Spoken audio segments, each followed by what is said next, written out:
Section 2. A first text classifier, detecting spam SMS messages. In this section, we're going to jump right into a practical problem that NLP can solve. Specifically, we want to build a classifier that can look at the text of an SMS message and predict whether or not that message is spam. We'll begin by finding and loading an appropriate SMS dataset. We'll prepare that text data to train a classifier. After training the classifier, we will then test its performance.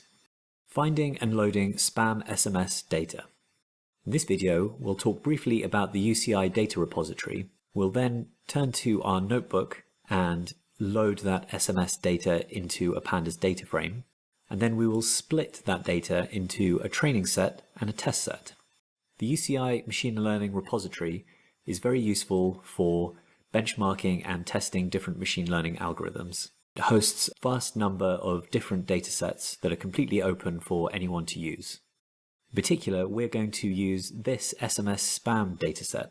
The data consists of SMS messages in their text form, along with a label saying whether or not they are spam. You can go ahead and download that data from this link.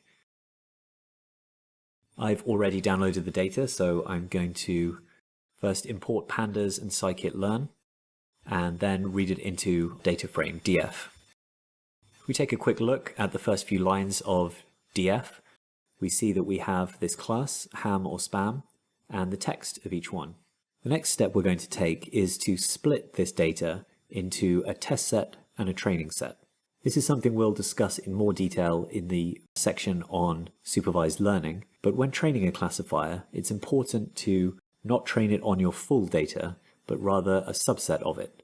The reason being is that you can test on some unseen data or holdout data to make sure that your classifier is able to generalize to new data and not just memorizing the data that you have, that it's been trained on. We're going to use a convenience function called train-test-split from sklearn.model-selection. We go ahead and execute that, and we split both the text of our messages and also the class into xtrain, xtest, ytrain, and ytest. In this case, we're going to split in the ratio 75 to 25, with the larger proportion belonging to the training data.